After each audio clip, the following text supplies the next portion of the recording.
नमस्कार, मैं हूँ मनविंदर। एमबीएन नेटवर्क पे आप सभी लोगों का बहुत स्वागत है। जिसका डर था वही बात हो गई। ईडी ने कमाल कर दिया दिल्ली के सीएम अरविंद केजरीवाल के साथ। उनका वीकेंड स्पॉइल कर दिया, उनको अगला सम्मन दे दिया। खुश तो बहुत थे कि ज़मानत मिल गई है, अब कुछ दिन बड़े आराम से कटेंगे। लेकिन मैंने अपनी लास्ट वीडियो में ये अंदेशा जताया था कि सीएम अरविंद केजरीवाल के सामने एक अगला सम्मन अगर आता है, तो उन्हें उसके लिए हाज़िर ज़रूर होना पड़ेगा। तो ये मैंने क्यों कहा था, इस पर बात करेंगे और इस विषय को भी छुएँगे कि अरविंद केजरीवाल कब गिरफ्तार होंगे? क्योंकि आपके बड़े सवाल रहते हैं, तो आज इस पे भी बात होगी। 8 सम्मन तो आ चुके हैं, अगला सम्मन भी आ गया है। अरविंद केजरीवाल की ज़मानत का बड़ा शोर मचा था। मीडिया ने बहुत बड़े-बड़े हेडिंग लगाए थे। अरे! अरविंद केजरीवाल को बड़ी राहत मिल गई है, केजरीवाल को न न्याय मिल गया है, सच की जीत हुई है, ज़मानत मिली, ब्ला-ब्ला। ये उन मीडियाज़ की आवाज़ें रहीं, जो कहीं न कहीं आपके पैसों पर पल रहे हैं। यकीन मानिए, कभी आपने मेनस्ट्रीम के मीडिया में अरविंद केजरीवाल को लेकर के, उनकी असलियत को लेकर के कभी कुछ सुना? क्यों बताएँगे वो? सच तो ये है कि ईडी ने आबकारी नीति से जुड़े मनी लॉन्ड्रिंग मामले में दिल्ली के मुख्यमंत्री अरविंद केजरीवाल को नया सम्मन जारी कर दिया है और 21 मार्च को उन्हें पूछताछ के लिए बुलाया है। ये संडे मॉर्निंग का अपडेट है और अरविंद केजरीवाल को दिल्ली के केंद्रीय जांच एजेंसी के कार्यालय में पेश होने के लिए कहा गया है और बताया ये भी गया है कि नवा सम्मन जारी कर दिया गया है ताकि पीएमएलए के एक्ट के तहत केजरीवाल का बयान दर्ज किया जा सके। आप गौर कीजिए, जो ईडी ने कहा है बयान दर्ज होना है। अब यहाँ रोक करके मैं आपको ये बात बताना चाहती हूँ कि अगर बयान दर्ज करते समय अरविंद केजरीवाल जैसा कि उनका एडामेंट का नेचर है, अगर वो सही से कोऑपरेट नहीं करते हैं, तो फिर ईडी वही करेगी जो हेमंत सोरेन के साथ किया था। और इससे पहले अरविंद केजरीवाल सभी समन्स को अवैध बता चुके हैं। हर समन के लिए उनका लॉजिक था कि ये इल्लीगल है, ये अवैध है, क्यों भेजा गया है? अच्छा उन्होंने क्वेश्चनिंग भी की है। लाइक मतलब चोर कोतवाल पर सवाल उठा रहा है, उनसे पूछ रहा है कि उन्हें बताया जाए। केजरीवाल पूछ रहे हैं कि उन्हें बताया जाए कि सम्मन क्यों भेजा गया है? किस हैसियत में भेजा गया है? और क्या वो अपराधी हैं? क्या उन्हें एक आम आदमी की हैसियत से बुलाया जा रहा है या उन्हें संदिग्ध समझा जा रहा है? यानी कि सारी बात वो समझ जाएँगे, उसके बाद ही वो जाएँगे। तो फिर उन्हें सम्मन का मतलब क्या हुआ? सम्मन तो उनसे पूछताछ के लिए अ, बु दिया गया है ना, तो उन्हें पहुँचना चाहिए था, लेकिन वो नहीं पहुँचे। उसके बाद देखिए कैसा रायता फैला, पूरा मामला अदालत में चला गया और इस पूरे मामले में पिछले 8 सम्मन में से 6 की अवहेलना करने के लिए ईडी ने 2 शिकायतें दर्ज की हुई थी, जिस पर शनिवार को उन्हें ज़मानत मिल चुकी है, जिसका अभी मैंने ज़िक्र भी किया। अब जैसे ही दिन निकला और सम्मन मिल गया और आतिशी मार्लेना का विलाप शुरू हो गया। उन्होंने एक्स पर लाइव जा कर के अपना रुदन शुरू कर दिया और ईडी और सीबीआई को मोदी के गुंडे कह दिया। मैं आपको सुनवाती हूँ, दिखाती हूँ कि उन्होंने एक्चुअली कहा क्या है। नहीं कर सकते हैं कि कोर्ट अपना फैसला देगी। उन्होंने शाम को ही अरविंद केजरीवाल जी को 2 और समन भिजवा दिए। ये क्या है? ये कैसी गुंडागर्दी है? आज के दिन पे ईडी और सीबीआई मोदी जी के दोनों गुंडे बन के रह गए हैं। हमने देखा कि किस तरह से, जिस तरह हम बॉलीवुड की फिल्मों में देखते हैं कि बॉम्बे में कोई बड़ा सा डॉन है और उसके 2 गुंडे हैं, जो भी उस डॉन का विरोध करता है गुंडे जाके उसके साथ मार पिटाई कर देते हैं। यही ईडी और सीबीआई कर रही है। जो मोदी जी का विरोध करता है, ईडी और सीबीआई उसके पीछे पड़ जाती हैं। हमने देखा है कि एक एक करके इन मोदी जी के इन दोनों तो ये कहना है आतिशी मार लेना का, यानी कि ईडी और सीबीआई को, जो देश की प्रीमियर जांच एजेंसियां हैं, उन्हें ये गुंडा बता रही हैं। इसका मतलब क्या हुआ? इसका मतलब तो ये हुआ कि वो भी अरविंद केजरीवाल के साथ जेल जाने के मूड में हैं। नौसंबंध मिलने के बाद केजरीवाल तो नज़र नहीं आए, उन्होंने लाइव नहीं किया, जबकि उनका हर दिन एक सुबह लाइव आ जाता है, जब कोई ऐसी बात होती है। उन्होंने शनिवार को भी लाइव किया था, लेकिन उन्होंने अपनी ज़मानत का कोई ज़िक्र नहीं किया था। उन्होंने रेहड़ी-पटरी वालों की बात की, लेकिन उन्होंने इस शराब घोटाले का कोई ज़िक्र नहीं किया। इस मामले में जब भी कोई बात करनी होती है, तो आतिशी मारलेना लाइव आती हैं और रोना-पीटना मचा देती हैं। आतिशी बहुत विलाप कर रही हैं, आपने देखा।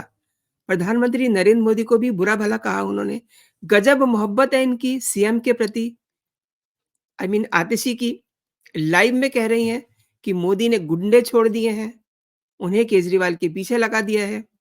अच्छा, दिलचस्प ये भी है कि केजरीवाल ने शनिवार को कोर्ट में जो सिग्नेचर किए हैं, जो साइन किए हैं, उसमें आप अंदाज़ लगा सकते हैं कि क्या कहा गया होगा जिस पे वो साइन करके आए हैं। उसमें कहा गया है कि जब भी सम्मान आएगा, वो पहुँचेंगे, उसमें ये लिखा हुआ था।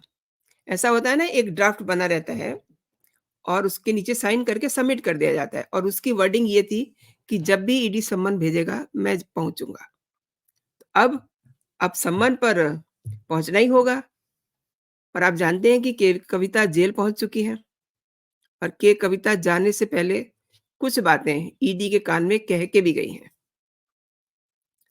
और कविता और अरविंद केजरीवाल पे जो भी मामले हैं ना, बराबर के हैं। कविता पर भी वही मामले हैं और अरविंद केजरीवाल पे भी वही मामले हैं, मनी लॉन्ड्रिंग के। जो पैसा आया है, इन्होंने दोनों ने मिल कर के उसकी लॉन्ड्रिंग की है, उसको इधर से उधर किया है। शराब घोटाले में अभी तक 3 हाई प्रोफाइल अरेस्टिंग हो चुकी हैं, और अब बारी है अरविंद केजरीवाल की। केजरीवाल अभी तक क्यों नहीं जेल गए? तो केजरीवाल बहुत शातिर हैं। वो सारा कानून जानते हैं, आईआईटीयन हैं, आईआरएस ऑफिसर रह चुके हैं इतने साल तक। उन्हें पता है कि मनी को कैसे लॉन्डर करना है, कैसे उसको इधर-उधर करना है। एक आईआरएस ऑफिसर से बेहतर पैसों को इधर से उधर करना और कोई नहीं जान सकता। और टीआरएस और आप पार्टी, इन दोनों ने मिलकर के शराब घोटाले में एक बड़ा बेहतरीन रोल प्ले कर दिया है, जिसकी आज ये दोनों ही पार्टियाँ सज़ा भुगत रही हैं। और ये भी दिलचस्प है कि इनके पास जो पैसा आया, वो पैसा इनको इनकी जेबों में थोड़ा ना है, वो इन्होंने गोवा पहुँचा दिया। लेकिन इसके पीछे दिमाग किसका रहा? केजरीवाल का। इसका पता भी ईडी को चल चुका है। अब आप सोच रहे होंगे कि केजरीवाल जेल जाएँगे या नहीं? तो इसमें 2 सवाल बनते हैं, जेल जाएँगे या नहीं? तो आप इसको इस तरीके से समझिए कि आप पार्टी की जब एंट्री हुई थी, तो इनका अंदाज़ क्या था? इनका अंदाज़ बिल्कुल क्रांतिकारियों वाला था, और वो फ़ोबिया इनके दिमाग से निकला नहीं है। क्रांतिकारियों ने तो देश के लिए बहुत कुछ किया, जिसको हम लोग बयाँ भी नहीं कर सकते। वो ना होते तो आज हम इस तरीके से आज़ाद नहीं घूम रहे होते।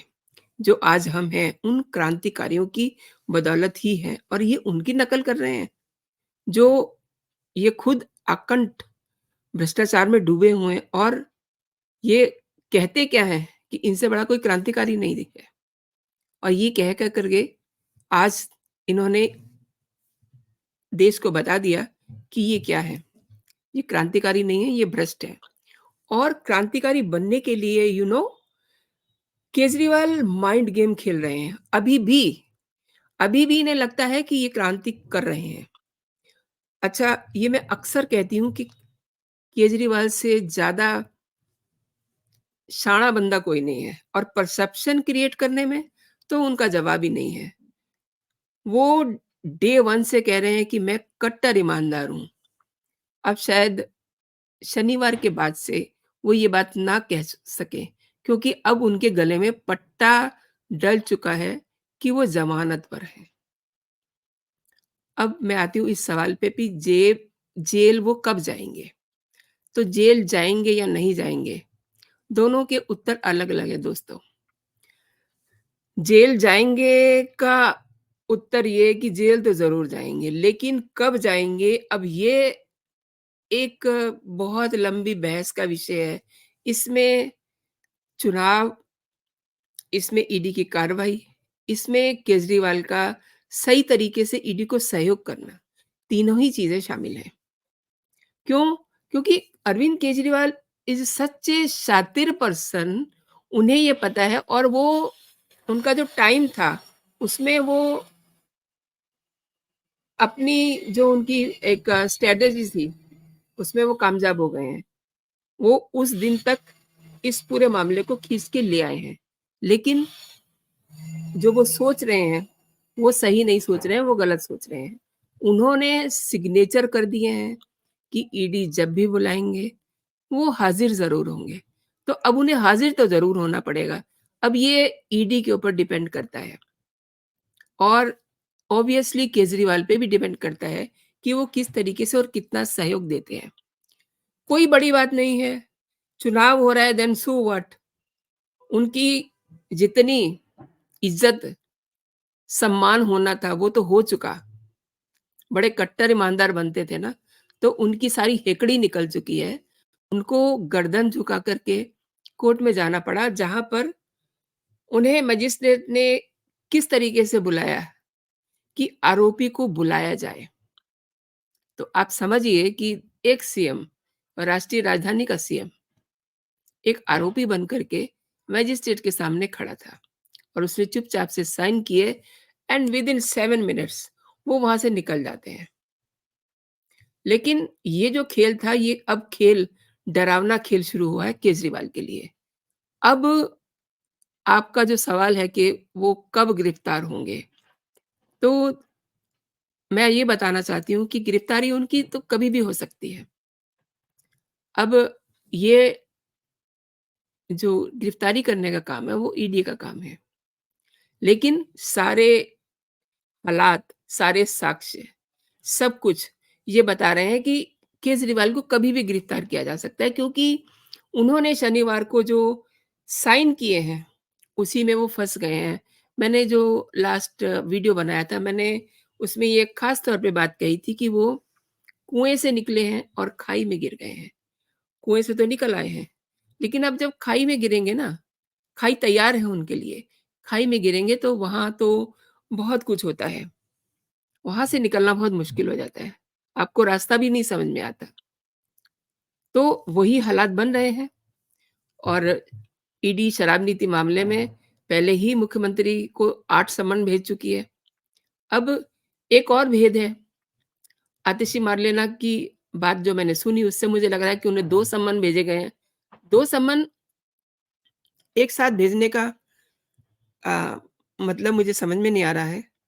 या तो उन्हें नंबर 10 करने हैं, लाइक हेमंत सोरेन की तरह, या तो फिर ये झूठ बोल रही हैं, क्योंकि जो खबरें आ रही हैं उसमें 9वें सम्मन की ही बात हो रही है। 9 और 10 इस तरीके के सम्मन की बात नहीं हो रही, लेकिन आतिशी मार्लेना ने ये कहा है कि उनको 2 सम्मन भेजे गए हैं। अब ये एक बड़ा कन्फ्यूज़न क्रिएट कर दिया गया है और आतिशी मार्लेना वही कहती हैं जो उन्हें अरविंद केजरीवाल सिखा के भेजते हैं। अब आप ये देखिए ना कि ये जो साइन और शनिवार को जो पूरा कोर्ट में ड्रामा हुआ, ये क्यों हुआ? ईडी सम्मन की अनदेखी को लेकर के अदालत में 2 याचिकाएँ दायर कर चुकी थी और उसी को लेकर के शनिवार को दिल्ली की राउज़ एवेन्यू कोर्ट में केजरीवाल पेश हुए, जहाँ उन्होंने सिग्नेचर किए, यानी कि अपने लिए एक खाई खोद ली। तो अब ये देखिए ना, इसमें जो उन्होंने डेट दी है, इन्हें कब पहुँचना है। उस डेट पर अगर ये नहीं पहुँचते हैं, तो फिर ये देखना बड़ा दिलचस्प हो जाएगा कि अब इनके साथ क्या होता है, क्योंकि इनको ज़्यादा टाइम भी नहीं दिया गया है। आज है 17 मार्च और 21 मार्च, यानी कि 17, 18, 19, 20, 21 5 दिन का समय दिया है। तो कुल मिलाकर के केजरीवाल के पास सोचने के लिए 4 दिन है। 21 मार्च को उन्हें पूछताछ के लिए बुलाया है। तो दोस्तों, अब देखते हैं कि इस मामले में आगे क्या होता है। आप मेरे साथ बने रहें पूरी वीडियो में। आपका बहुत-बहुत धन्यवाद। एक बात जो मैं हमेशा कहती हूँ, आपको अगर मेरे कंटेंट पसंद आ रहे हैं, तो आप इस वीडियो को लाइक ज़रूर कीजिए, दोस्तों में शेयर भी कर सकते हैं, और अभी तक अगर आपने मेरा चैनल सब्सक्राइब नहीं किया है, तो मेरे चैनल को आप सब्सक्राइब भी कर लीजिए, ताकि मेरे सभी कंटेंट आप तक पहुँच सकें। और एक जो बहुत ही ज़रूरी बात है, आप बेल आइकन को प्रेस करना ना भूलें, इससे आपको मेरे नोटिफ़िकेशन मिलते रहेंगे। तो अभी के लिए दोस्तों इतना ही। आप अपना और अपनों का ख़्याल रखिए, खुश रहिए, स्वस्थ रहिए और अपना वीकेंड एन्जॉय कीजिए। जय हिंद, जय भारत।